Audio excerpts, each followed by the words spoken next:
با تشبوس و دستگیری‌های پیشوای ملت محترم امامعلی رحمان هنرهای مردمی در تاجیکستان احیا گردیده برای هنرمندان شرایط مساعد کاری فراهم آورده شد. حالا در شهر و ناحیه‌های ولایت سوخت از روی زیاده از 100 کسب و هنرهای مردمی محصولات و مصنوعات کار هنرمندی استحصال کرده می شود. دوامی سالهای آخر در شهر و ناحیه‌های ولایت مرکزهای هنرآموزی تشکیل گردیده پیشنهاد امتیاز و سبکی‌ها با احیا و تقویت هنرهای مردمی زمینه واقعی گذاشت. گزارش عبدالوهاب عبدالستار و الیاس باباجان. дар суғди бостон аз қадим ҳунар ва маҳсули дасти ҳунарманд арзиши воло дошт ва меросбарони аслии ин фарҳангу тамаддун ки соҳиби маҳбубияти хосанд дар ҳама давру замон барои рушду эҳёи ҳунарҳои мардумӣ талошу кӯшиши бештарро ба харҷ додаанд. бо вуҷуди талош ва кӯшишҳои зиёд дар шебу фарози таърих қисми бештари ҳунарҳои мардумӣ ба гӯшаи фаромӯшӣ рафта қариб буд ки аз байн раванд. аммо дар замони соҳибистиқлолӣ бо ташаббусу ибтикороти президенти ҷумҳурии тоҷикистон пешвои миллат муҳтарам эмомалӣ раҳмон ҳунарҳои мардумӣ эҳё ва барои фаъолияти ҳунармандони халқӣ шароити мусоид фароҳам оварда шуд.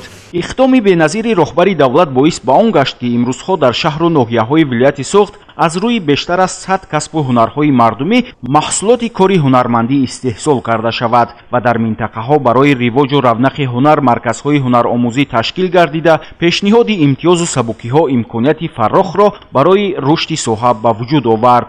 дар хуҷанд, истарафшан, панҷакен, исфара дар маҷмӯъ дар 18 шаҳру ноҳияҳои вилоят қолинбофӣ, оҳангарӣ, кулолгарӣ, наққошӣ, кошинкорӣ, кандакорӣ, читгарӣ, атласу адрасбофӣ, тоқидӯзӣ, кашидадӯзӣ, кешбофӣ, кундалкорӣ, заргарӣ, армуғонсозӣ, состарошӣ, сандуқу гаҳворасозӣ ва даҳҳо намуди дигари ҳунарҳои асилу қадимии мардум эҳё ва ташаккул ёфт. аз талошҳо, ҷаҳду кӯшишҳои сарвари давлат, пешвои муаззими миллат ин эмомалӣ раҳмон мебошад ки мо ҳамин қуллава рафта расидем.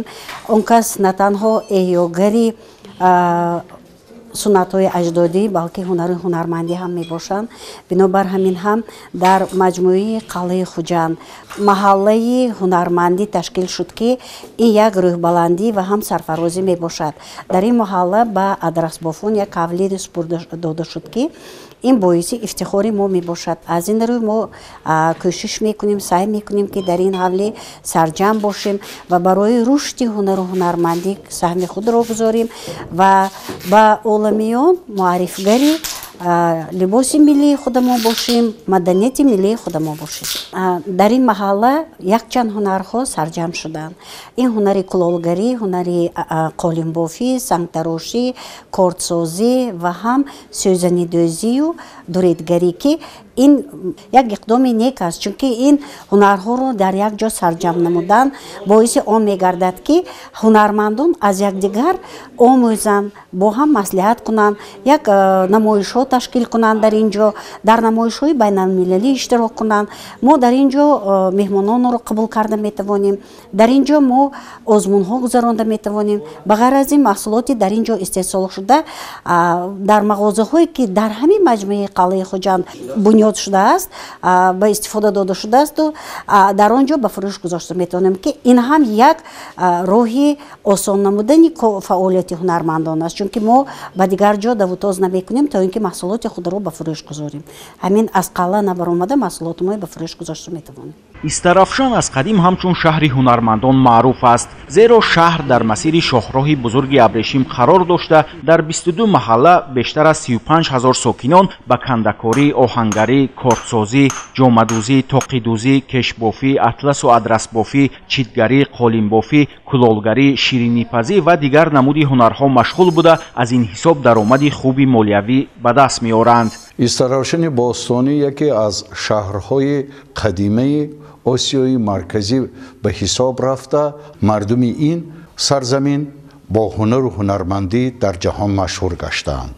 агар назар кунем дар таърих маҳаллаҳо, гузарҳо бо номи ҳунармандон ба монанди мисгарӣ, чармгарӣ, собунгарӣ, маҳаллаи шонатарошон, кандаккорон, читгарон ҳатто маҳаллаҳо бо номи ҳунарҳо ҷойгир шудааст. дар айни ҳол зиёда аз 200 ҳунар дар амал аст ки ҳамаи инро пешвои муаззами миллат ба назар гирифта маҳз дар Истаравшани Бостонӣ коллеҷи ҳунарҳои мардумиро таъсис доданд ки дар айни ҳол зиёда аз 320 нафар донишҷӯён аз тамоми минтақаҳои кишвар таҳсили илму ҳунар мекунанд ки ҳунармандони беҳтарини Истаравшанӣ ба онҳо дарси ҳунар меомӯзанд. дар шаҳри Истаравшан соҳибони касбу пешаҳо зиёданд ва оилаи Сангиновҳо дар тайёр кардани ширинӣ аз ҷумла наботпазӣ маҳорати баланд доранд. Ин шуғли қадимии оиларо падари хонадон соатҳои фориғ аз касби омӯзгорӣ бо фарзандон асосан бегоҳи рӯзӣ дар манзили зисти худ анҷом медиҳад. ин касбҳо касбҳои бобоиҳои мо аст. онҳо бо ҳамин пухтани набот, парварда ва дигар намудҳои аз шакар тайёркунанда ҳамин чизҳоро тайёр карда дар байни мардум машҳур шуда рафтаанд. як вақтое шуд ки ҳамин чизҳо аз байн рафта буд, лекин бо шарофати истиқлоли ҷумҳурии Тоҷикистон, бо шарофати дастгирии ҷаноби олӣ президенти кишвари мо муҳтарами Эмомалӣ Раҳмон касбу кори мардумӣ ривоҷ гирифт. ин касб бисёртар касби оилавӣ аст. фарзандон ба ин корҳо машғул ҳастанд.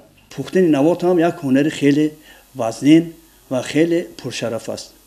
дар шаҳру ноҳияҳои Хуҷанд, Панҷакент, Исфара, Бобоҷон Ғафуров ва Айнӣ низ шумораи ҳунармандон зиёд буда дар доираи дастгириҳои ҳамешагии ҳукумати мамлакат аз ҷониби мақомоти иҷроияи ҳокимияти давлатии вилояти Суғд бо ташкили марказҳои таълимӣ, истеҳсолӣ ва таъсиси грантҳои бебозгашту пешниҳоди қарзҳои имтиёзнок ҳунармандон дастгирӣ меёбанд.